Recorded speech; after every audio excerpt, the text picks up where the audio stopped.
Aujourd'hui, on va parler d'amour. Alors, parler d'amour, ce serait quand même un très très beau sujet, mais on va parler d'amour et de pervers narcissiques. Alors, j'aimerais tout d'abord que vous me donniez une définition. Qu'est-ce que c'est aimer? Ah oui, c'est une jolie question, ça. Qu'est-ce que c'est qu'aimer? L'amour, on va le situer dans le couple, hein, l'amour dans le couple. C'est une envie qui est partagée par deux personnes à vouloir vivre une relation épanouissante ensemble. Ça, c'est l'amour. C'est aussi le respect de soi. L'amour, c'est aussi le respect de l'autre dans sa différence. L'amour, c'est faciliter, c'est soutenir, c'est élever l'autre par rapport à son chemin, ce qu'il a choisi, ce qui est vraiment bon pour lui et défini pour lui et ce qui est fait pour lui. C'est-à-dire être à côté, marcher à côté. Nombre de personnes utilisent cette image de deux personnes qui marchent côte à côte et qui gardent leur individualité, leur singularité, tout en partageant ensemble des projets et un terrain commun. Donc c'est reconnaître, c'est considérer et reconnaître. Et c'est surtout se sentir être libre tout en étant à deux. Donc c'est avoir confiance en soi, dans le fait d'être tout simplement à sa place. C'est se sentir à sa place. Donc ça se joue dans la confiance en soi et la confiance en l'autre. Je crois que c'est ça l'amour. Vous avez une autre définition? Non, écoutez, moi je suis pas forcément spécialiste de tout ce genre de choses. Mais enfin bon, ce que j'en entends en tous les cas, c'est tout le contraire de notre PN, hein, notre manipulateur destructeur. Alors justement, lui, il fonctionne comment, le PN, dans une relation amoureuse? Il fonctionne, il installe, on va dire, une relation toxique.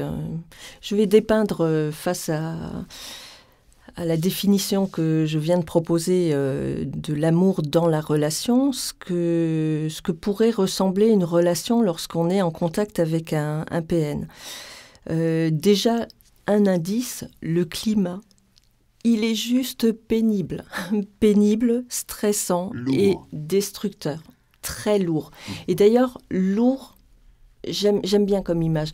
C'est un indicateur. Lorsque vous sentez que dans une relation, quelque chose est lourd, non naturel, donc très lourd à porter, lourd dans les échanges, lourd à vivre, où il n'y a pas réellement d'intimité. En fait, c'est le maintien dans le secret des problèmes qui crée l'intimité, mais il n'y a pas vraiment d'intimité entre les deux personnes. Il y a une dépendance, il y a une peur qui est nourrie et entretenue de perdre l'amour, mais c'est pas de l'amour, ça, on est bien d'accord.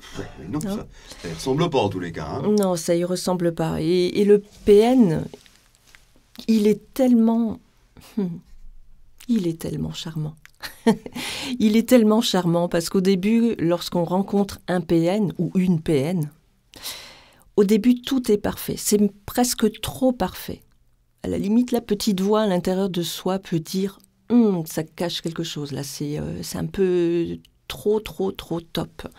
Il y a des phases de séduction, il y a toute une phase, on va dire, d'emprise sur l'autre. La personne est élégante, sympathique, tendre, un côté amoureux que je mets vraiment entre guillemets parce que il n'y a pas d'amour et il n'y a même pas être amoureux. Tout ça n'est qu'un masque, n'est qu'un jeu.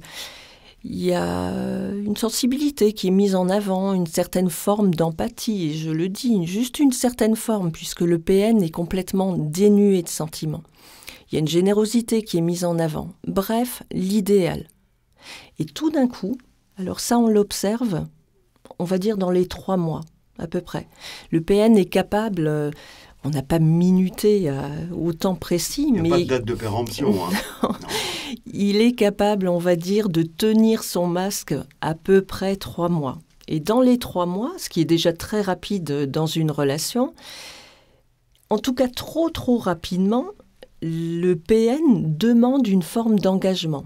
Alors pour certains, ça va être une demande en mariage sous les 8 jours, les 15 jours, les 3 semaines, les 2-3 mois. Pour d'autres, ça va être faisons un enfant ensemble, achetons une maison, viens, on va se marier, vivons ensemble, etc. Et surtout, officialiser la chose pour que le couple soit reconnu de l'extérieur et que ça se matche, que ce soit vraiment fait. Voilà. Et à partir de là, l'objectif premier pour le PN est tenir l'autre, le ficeler par un engagement fort, pour que justement, il y ait moins de fragilité à ce que ça se défasse. Et très rapidement, admettons l'enfant, faire un enfant. Le temps, vraiment que la grossesse s'installe, se vive, que l'enfant arrive. Donc au rythme du PN, ça peut s'installer immédiatement une fois que le Blue Test a dit « Ok, vous êtes enceinte » ou que l'enfant arrive. En tout cas, lorsque l'engagement est là, il y a une espèce de basculement de la situation, il y a tout qui change et les masques tombent. Et là, il y a un changement de comportement. Autant la personne était investie, attachée, aux petits soins, très amoureux, il y a du rejet, il y a de l'indifférence, il y a un changement de comportement, il y a de la violence sournoise qui arrive petit à petit. D'abord psychologique, elle peut être économique. Vous savez ce que c'est la violence économique, Richard ? Vous allez me le dire. C'est la violence et c'est le chantage lié à l'argent. À la carte bleue. À la carte bleue, où tout simplement, la personne travaille. C'est la personne, quand je dis la personne, c'est la personne qui vit avec le PN. Travaille, s'assume, a son salaire, mais le salaire, tout d'un coup, oups, il est parti dans les poches du PN. C'est-à-dire que la personne va devoir, pour chaque besoin, alors qu'elle travaille et alors que normalement elle a l'indépendance et l'autonomie, devoir aller réclamer 1 centime, 2 centimes, devoir aller demander l'approbation, l'autorisation, etc., etc. Donc créer de la dépendance. Il y a la violence physique aussi. Un seul but toujours, avoir sa proie sous la main, l'isoler, la détruire. Parce que le PN, pour se sentir mieux, il a besoin de détruire. Avec ce PN... Ça fait froid dans le dos. Hein. Ah oui, là, ça fait drôle. Oui. Le PN et le respect, il ne connaît pas, lui. Ah non, il ne connaît pas. Le PN, je le redis, est dénué de sentiments. Il y a absolument tout qui tourne autour de lui. L'important, c'est son but, son bénéfice, ce qu'il va pouvoir retirer de tout cela. Quitte à manipuler, à violenter. Donc, non, évidemment, le respect, il ne connaît pas. Ça n'existe pas pour lui, ça n'a pas de sens. Le PN, il ne veut pas le bien de l'autre, il en a strictement rien à faire. C'est ce que j'allais vous demander, d'ailleurs. Il n'y a pas de considération pour l'autre. Non, du tout. La personne n'existe pas en tant que personne. Pour un PN, un individu est un objet ou un moyen qui va lui permettre d'aboutir à son objectif ou d'éviter ci et ça, en tout cas de s'élever. Donc il contrôle, il enferme, il empêche, il ment, il abuse, il violente. Donc le respect, non, il ne connaît pas. Pas de considération, pas de respect. Alors, ce fameux PN, ou manipulateur destructeur, en fait, il connaît pas l'amour, lui. En tout cas, pas comme vous et moi. Bon. On va finir, quand même, je dirais pas une note d'optimisme, parce que c'est pas vraiment le cas, mais il veut juste détruire, pas aimer ce PN. C'est ce que vous dites souvent, ce que vous avez écrit. Mais c'est même pas vouloir. Ça n'a pas de sens pour lui. Ça n'a aucun intérêt. Mis à part la séquence tout au début où il est presque trop parfait, où là, il se montre amoureux. Il se montre amoureux. Il se montre amoureux. Il joue un rôle. Il parle d'amour, il joue un rôle. Ça n'a aucun sens pour lui. Le sentiment, il ne connaît pas. Bon, enfin, voilà. Merci Geneviève Krebs. Me voilà tout chamboulé après ce nouveau sujet sur le pervers narcissique. Ça doit s'entendre.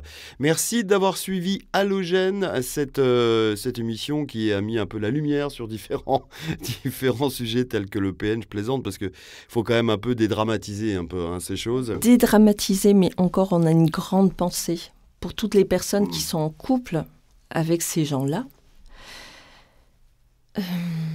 Sortez du silence.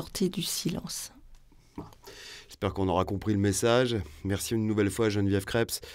En attendant de vous retrouver pour un nouveau podcast de Halogène, je vous rappelle que vous pouvez écouter bien sûr cette émission un peu partout, hein, sous la couette, dans les toilettes, en allant au boulot, si vous avez un patron sympa, même en bossant, pourquoi pas. Et vous pouvez bien sûr poser des questions à Geneviève. Vous pouvez lui demander conseil également via la chaîne YouTube. Oui, et poser les questions a un intérêt, mais ça nous donne plein d'idées, Richard, pour pouvoir faire d'autres podcasts ou vidéos. Ce sont des pistes. On a envie de répondre à vos questions, on a envie de répondre par des sons ou des vidéos aux sujets qui vous intéressent. Et puis bien sûr, la chaîne du bien-être, ce site que l'on retrouve, notre site, sur tous les bons serveurs. On vous souhaite le meilleur et on vous dit à très très bientôt. À bientôt.